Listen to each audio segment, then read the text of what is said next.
بسم الله الرحمن الرحیم. نجیب الله شینواری سپیکس نه ډېر سلامونه مې ومنئ. د افغانستان او زیمبابوې تر زامنو ترمنځ ټیسټ میچ ښه درس کې روان دی. اول خو تر زامنو ښه مزې وکړې، د بولاوای او داسې ښایسته فرش وکټ ته حرارې کې خو مخکې هم ګیمونه ډېر شوي دي، نو هغه وکټ یو څه سپین ورکړی و، خو دا وکټ هسې بهترینه وه چې هغوی ورباندې سنچریانې ووهلې، شان ویلیمز، کریګ ایرونز او هغه بنیت. نو ما ویره د افغانستان دپاره هم ښه موقع ده چې سکور وکړي، او خاص شاهدي صاحب دپاره. ګورئ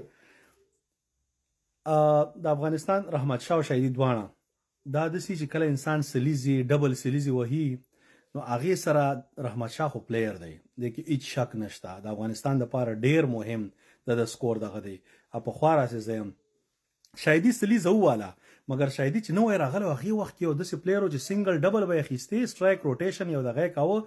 اخره کې چې د اوسه پورې شاهدي ما کوته، دا داسې شاهدي و چې بیخي لکه یو سړي ته چې بیټینګ نه ورځي، هسې په ټیم بوج.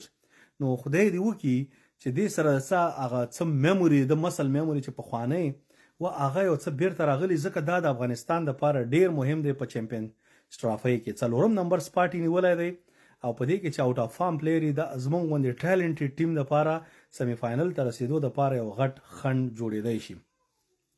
ما مخکې ویلې شاهدي هم دا ټیسټ کې کپټن کوي، همدلته یې پرېږدی، او ون ډے دپاره بیرته راشد خان او T20 دا به د افغانستان دپاره بهترینی.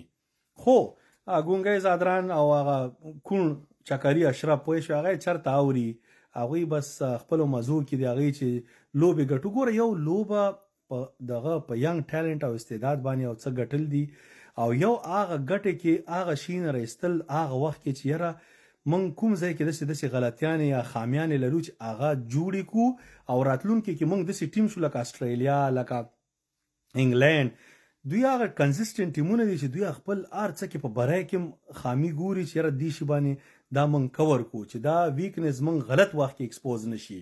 ساوت افریقا ولې سیمی فاینل یې بیلي؟ ساوت افریقا همیشه د هغوی یو څه ویکنس چې هغه سیمی فاینل کې ایکسپوز شي، خو چوکرز هغه بیله خبره ده. نو صرف هغه موږ باندې ویرات کوهلي هم چېرته په کلونو کې سینچري ونه ووهلې، او اول ځل ویرات کوهلي هم په موږ سینچري ووهله، او دغسې دې خلکو ته هم قسمت یې ښه و، ډېر ښایسته وکټه په لاس ورغله، سیمی فاینل نه وته کینې جنرالي داسې وي. نو افغانستان دپاره دا ډېر ښه خبره چمپیونز ټرافۍ نه مخکې چې دې دواړو ماشاءالله سکور وکړه. خدای دې وکړي چې شاهدي مسل میموري ورسره نور هم ښه شوي، او هیله ده چې شاهدي ته ډبل سینچري ته هم کش ورکړي، او رحمت شاه هم داسې ټریپل ته ځان ورسوي. همدا موقع ده، او لږې رومون نابای زموږ ټولو نظر په چمپیونز ټرافۍ دی، او انشاءالله پاکستان کې هم دغسې بیټینګ وکټې دي، د مزې چرچو وکټې دي. سپینران پکې ډیر مهم دي، زموږ سره ټول نه بهترین سپینران دي چې په هر وکټ باندې دوی وکټ اخیستی شي، خو زموږ مشکل په بیټینګ کې، او زموږ چې بیټینګ 280 رنزي وکړي که نه، نو په مخالف ټیم باندې پوره پریشري.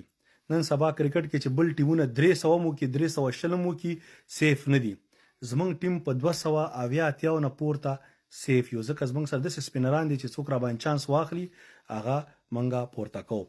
نو هیله ده که افغانستان دا میچ انشاءالله که وګټي ډیر به ښه، که ډرایم کي ناټ ا بګ ډیل، دې دواړو سکور وکړه، بهترین کار وشو.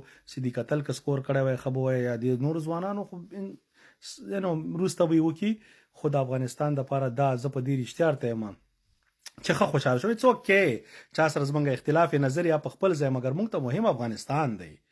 د افغانستان بریا، د افغانستان خوشحالي چې د ټول شي نه شاته کوي. نو د اختلاف یا د اختلاف نظر باید داسې لیول ته لاړ نشي چې یو سړی سینچري ووهه ته ورباندې خفه یا ډبل سي، نو خدای دې بیا زړه وچوه، ځکه دا خو سینچري خو هر سړی نشي وهلی، خواري غواړي. یس لږ به یې کیچونه به ډراپ شي، اټس ناټ ا بګ ډیل، مګر ښه دی چې وواهه، او هغې سره به انشاءالله د مسل میموري.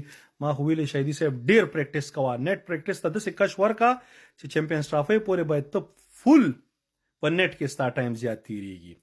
نو د افغانستان د بریا په هیله بیا به نورې خبرې ورباندې بیا کوو. ستاسې ټولو د کتلو نه، شیر کولو نه یو جهان مننه. په لوی الله مسپارم. ستاسې ورور نجیب الله شینواری. خدای په امان. سلام علیکم.